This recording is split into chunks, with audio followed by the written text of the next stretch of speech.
مسیح کے بابرکت اور جلالی نام میں آپ سب کی سلامتی ہو۔ امید کرتا ہوں آپ سب خیریت سے ہوں گے۔ جو لوگ ہمارے چینل پر نئے آتے ہیں کائنڈلی ہمارے چینل کو سبسکرائب کریں، لائک کریں اور ان ویڈیوز کے لنکس کو بہت سے لوگوں تک شیئر کریں تاکہ ہم خدا کے کلام کو لوگوں تک پہنچانے والے ہو جائیں۔ سب سے پہلے یہ ویڈیو دیکھیں اور پھر ہم اس پر بات کرتے ہیں۔ Not a single unambiguous statement.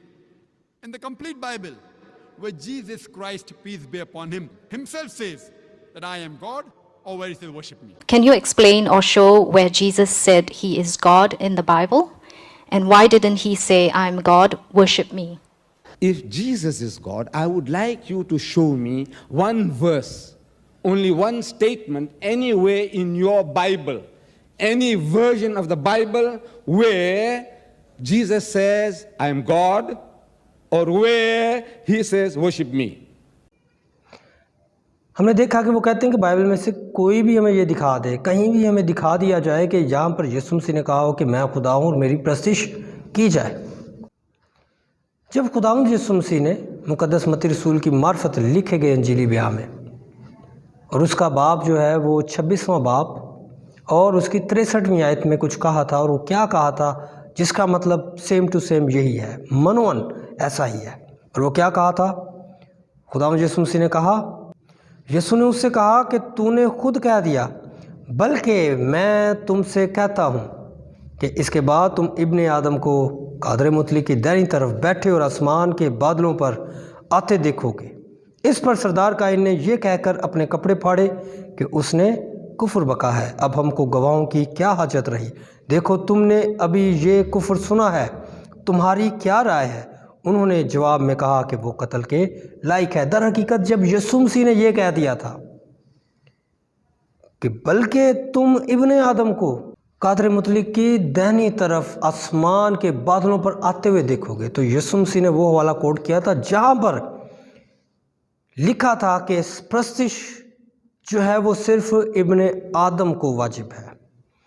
لوگ جو ہیں وہ ہزاروں کی تعداد میں اس کی خدمت گزاری کریں گے، اور خدمت گزاری صرف اور صرف خدا کی جاتی ہے۔ تو یہ حوالہ میرے ساتھ دیکھیے، دانیل 7واں باب ہے اور اس کی ہم 13ویں 14ویں آیت کا مطالعہ کریں گے۔ پہلے تو آپ اس کی 9ویں آیت سے بھی پڑھ سکتے ہیں جہاں پر لکھا گیا ہے قدیم الایام بیٹھ گیا۔ قدیم الایام خدا کا لقب ہے اور اس کا مطلب ہے سب سے پہلے۔ تو یہاں پر دانیل کہتا ہے، میں نے رات کو رویا میں دیکھا اور کیا دیکھتا ہوں کہ ایک شخص آدم ذات کی مانند آسمان کے بادلوں کے ساتھ آیا اور قدیم الایام تک پہنچا۔ وہ اسے اس کے حضور لائے اور سلطنت اور حشمت اور مملکت اسے دی گئی تاکہ سب لوگ اور امتیں اور اہل لغت اس کی خدمت گزاری کریں۔ اس کی سلطنت ابدی سلطنت ہے جو جاتی نہ رہے گی، اور اس کی مملکت لازوال ہوگی۔ یہ شخص کون تھا؟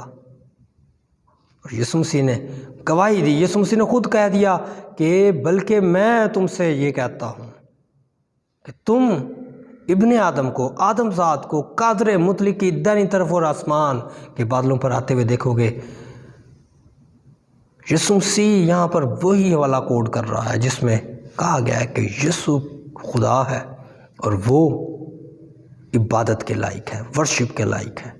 یسوع مسیح نے ڈائریکٹ یہ کہا تھا، اسی سبب سے سردار کاہن نے اپنے کپڑے پھاڑے اور کہا کہ اب ہمیں گواہوں کی حاجت نہیں ہے، اس نے کفر بکا ہے اور تم نے یہ کفر سنا ہے، اس لیے سب نے کہا کہ یہ قتل کے لائق ہے۔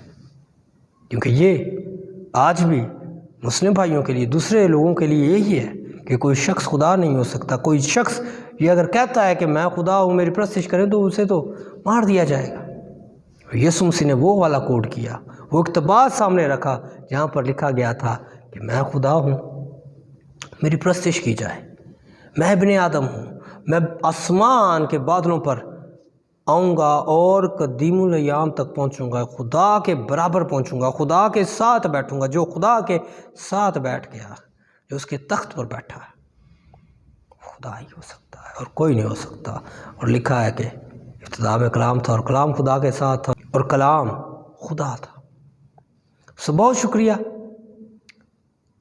میں سمجھتا ہوں کہ جب ہم ریسرچ کرتے ہیں تو ریسرچ سے بہت سے راز کھل جاتے ہیں۔ بہت شکریہ۔ خداوند آپ سب کو بہت زیادہ برکت دے، آمین۔